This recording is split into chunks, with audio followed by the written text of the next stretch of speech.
Anastasia? Right, okay. Are you ready? Yes. Well, welcome to the stage, and the floor is yours. Oh no, the browser crashed again? Why don't software developers write better code? Especially with all those language models and tools like ChatGPT, Gemini, and Devin?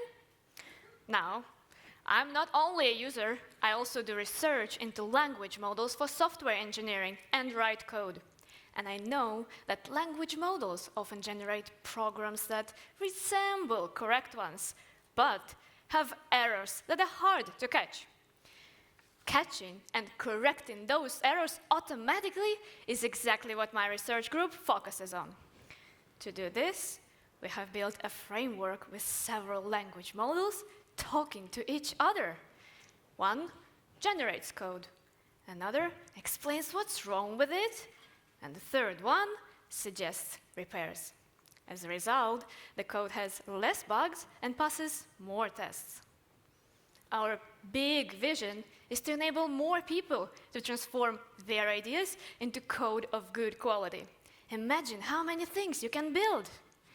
Big tech leaders say that full automation of software engineering is almost there. And my research is part of realizing that goal. Thank you.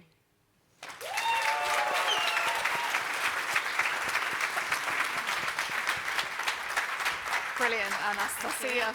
Fantastic. That was fabulous. And these pictures are so polished, so you've got to give it to them for rehearsing. Who would like to give us some feedback on that? Remember our 4 criteria. Great job. I think what I really enjoyed is I thought you did a great storytelling. Like, it was very easy to go with you, and you did a great job breaking down all the concepts. So I think you made it accessible to everyone in the room. I can see a real-world application myself. Like, I'm a researcher. I'm suffering from it every day. So I'm looking forward for your solution to come out. And yeah, well done overall. Thank you.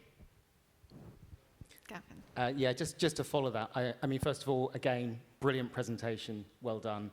And, this is definitely a real-world application, right? This is very prominent right now in terms of the use of language models to improve and write code. But I like your shift of emphasis to not just writing code, but actually understanding where some of the issues are and then helping to solve those. So I thought that was a very good angle to play on this really important area, so well done. Superb. Okay, Thank I you. think we're going to move on to the next pitch, but let's give it up for Anastasia.